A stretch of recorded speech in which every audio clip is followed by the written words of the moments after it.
Hello, this is Mr. Hatton, and in this lesson we're going to look at an introduction to how can we evaluate stock. So, how can we evaluate stocks? So what you'll remember is that stocks are a partial ownership in a company. It's a way to invest in companies that gives an investor a partial ownership in the company to where they would be able to actually share in the profits as well. And so what we're going to do today is we're going to look at how can we examine a stock before we would want to know if we want to buy that stock. So what are some of the key indicators? What are some things to look for? And how can we make good choices? We won't get into all of that in this video, but we're going to at least start to look at how can we evaluate them, and then where can we find that information. So just like Google has a lot of answers for you, Google also has some information on trading stocks and how we can actually find stocks. If we go to google.com/finance, they actually have a lot of different options for us to be able to research stocks. They have a finance page where we can see the up-to-date information. It may be delayed by 20 minutes or so, but it's pretty close to updated information about the current status of the stock market. To get exact minute by minute, you would probably have to be a part of some type of paid subscription or a shareholder or using some type of online brokerage. But we can get pretty close information by using Google Finance. Yahoo also has a finance option. But for today, for the purpose of this video, we're going to look at google.com/finance to see some information about stocks. So the first one that we're going to look at is Google itself. Their stock ticker is GOOG. That's how it's listed on the NASDAQ. And so what you'll see is it's actually the name of the company is Alphabet Incorporated. That's the parent company that owns Google. Google is their primary business, but they do own other things as well. And so this is actually giving us some information about the Google shares. And so if you remember from our previous video and looking at the price of stocks, what this is telling us right now is that for $829 we can buy one share of Google. It's actually after hours right now. The stock market isn't currently open, but this is actually the closing price where the stock ended. And so some things that we can see from this section are some information about the stock. One, it's going to tell us what the ticker symbol is. That's just the name of the stock, the abbreviated symbol. It's going to be used on the different indexes. And so we can also see some things about it. So we see the price. The current price is $829.28. We can see kind of and track and see how this stock has been performing. Right now it's set just over the previous day. So like, how did it do? It's actually over the past few days, so the past few weeks, we can see how it did. If we wanted to get some bigger information, we could look at 3 months. This will tell us how the stock's done over the 3 months. If we wanted to look at year to date, we can see this is about how the stock has performed. It's been kind of a general upswing with some ups and downs in the last year. If we want to look at the last 5 years and the last 10 years, this is where it starts to tell a story, and you start really being able to see the value of stocks and the value of investing in stocks. There was a stock market, not a full crash, but at least a recession in 2008. A lot of stocks lost a lot of their value temporarily, and so if you had owned the stock back in 2007, at the end of 2007, a share of Google or share of Alphabet would have been worth about $357. At the end of 2008, that price had dropped all the way down to $146. And so if you had panicked and you sold when that stock was low, you actually could have lost a lot of money. However, if you had purchased stock at 2008, let's say you timed the market just right and you purchased that share back in 2008, so a little bit over 8 years ago, if we had made that purchase, that over time, that purchase that would have been worth 154. It looked like it was about 147 at the very lowest, 131 right there. But today, that stock we could have sold it for $829.28. That's a pretty big increase when we look at what would have happened. That your money would have far more than doubled in just that 8-year period. So that would have been a good stock pick. So some other things that we can see is if it was a stock that issued dividends, and we'll look at some others in a moment that do issue dividends, is that it would tell you the dividend per share. And so the more shares that you would own of that stock, the more value that it would have. So the higher that dividend would be, that you would get a dividend per share for each share that you own. Companies are not required to pay dividends, but what dividends are, it's a way to give some of the profits back to the investors. Some companies choose to reinvest their dividends rather than giving them back to the shareholders. They feel like it would be better for their company just to use that money to make the company more valuable overall.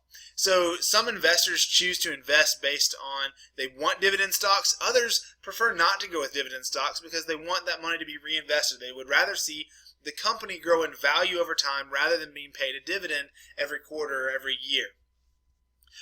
Some other things to see about the shares. We see the term market cap right here, and it says for Alphabet Incorporated that market cap is $578.11 billion. So that means that if you added all of the shares outstanding, that's what it would be worth. It would be over $578 billion. We can also see how many shares are outstanding. This is the number of shares that the company has issued. So if you purchased one share of Alphabet right now for $829, you would own one out of 346.93 million shares. So as we mentioned in the previous video, thinking about stocks, they are a very, very, very small portion of the company, but you can still own a part of that company. To look at another company, let's look at Apple Incorporated. And so right now we can see that Apple actually does have a dividend listed, that they do pay a dividend, and they pay them fairly regularly. They're a company that sort of prides itself on their dividends. Let's just look out to the past 5 years. You can see that pretty regularly they're offering a dividend every quarter. Back in 2012, they were about 38 cents per share. They have risen to where now they are 57 cents per share. A share of Apple right now is $136.93. So, but what does the share price tell us? And so what I don't want you to think is that, well, a share of Apple is $136, but a share of Google was $829. Therefore, that must mean that Google is more expensive or is a better company. But actually, if we want to compare companies, we have to actually see that the market cap for Apple is actually, so the total value of all the shares outstanding is $719 billion. They are currently, I believe, the highest valued in terms of market cap company that's traded on the stock market. They have, even though each share is worth less, the company as a whole is worth more. And so how is that possible? And the kicker is right here, that the number of shares outstanding. Google was split into only, I think, 346, almost 347 million shares. Apple is split into 5.25 billion shares. So one share of Apple is a smaller percentage of the whole company than one share of Google is at the current rates. You'll see that down here there's also an S right here in 2014. What that means is that there was a stock split, that they split and every one share of Apple became worth 7 shares overnight. It doesn't mean that people earned a higher value. They divided the cost of the share by those 7 shares so that then they could split that up. And so it changed the number of shares that were outstanding, but a person's relative value would have been the same if they had purchased it during that before that stock split occurred. So we can use all this information to start allowing us to look at the share. Another important ratio to think about is the price-earnings ratio. And what this is going to tell us, it's the share price divided by the earnings per share. So when you break down the company's earnings, what their company actually did, no matter what business they're in, we would see how much that they earned per share, and then we can find that tells us how much money they're making for your one share of stock. It doesn't mean that that's going to be the dividend. You can see it's actually far smaller. The dividend is 0.57, so 57 cents compared to $16 that's earned, but that's because it's going back into the company. They're using that to support the company and to hopefully allow the company to grow. If we look at the 10-year scale for Apple as well, if we had purchased back in 2008 after there was the drop in stock prices, that we could actually see, even if we had purchased in 2007 before the crash, we would have made huge gains over time. That money goes up. So not only do they pay dividends over time, they also continue to rise in price. So those are the two main ways that you can make money from stocks. One is when they pay you a dividend based on the number of shares that you own. And the second is that you can buy low and sell high. That you would have paid back in 2008, at the end of 2008, you would have paid around $11 for a share. And then today that share would be worth $136, almost $137. Let's look at one more. Let's look at Nike. Their ticker symbol is NKE. So one share of Nike right now is $57.69. We can look at the way that they have trended over time, and we can see that they are also going up. They've paid dividends for a long time. The average is going up. And so that's what we can see with stocks. That's for buying individual shares of stocks and then how your money can grow over time. The ultimate goal, again, for any of these investments is to allow your money to work for you. That instead of just putting your money in a checking account, that you'd be able to put it into a company. The company isn't going to put that money to work, and then they're going to pay you based on how that stock has performed.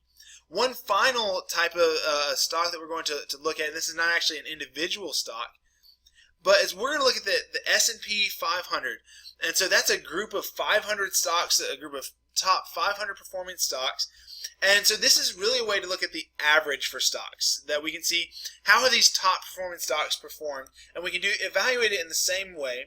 It doesn't have all the same because not every company is going to offer a dividend, so we don't see any dividends offered. But in general, has the price of stocks risen? And so over the past 10 years, and now it does get a little bit skewed because of this drop in 2008 and early 2009, but there is a general increase. Even if you were purchasing back in 2007, you would still see that we've made huge gains over time.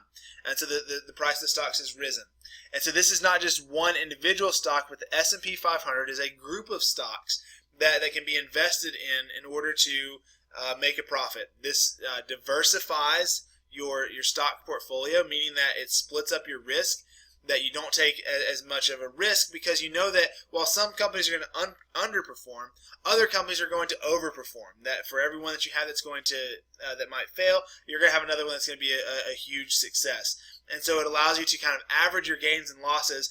But typically, and over time, the S&P 500 and the stock market in general tends to make money, and so it's a good opportunity to invest. However, there are risks associated with buying stocks, and that your prices can go down before they go back up, and so you have to be willing to wait that out and make a good decision about which stocks might be right for you. Thanks for watching.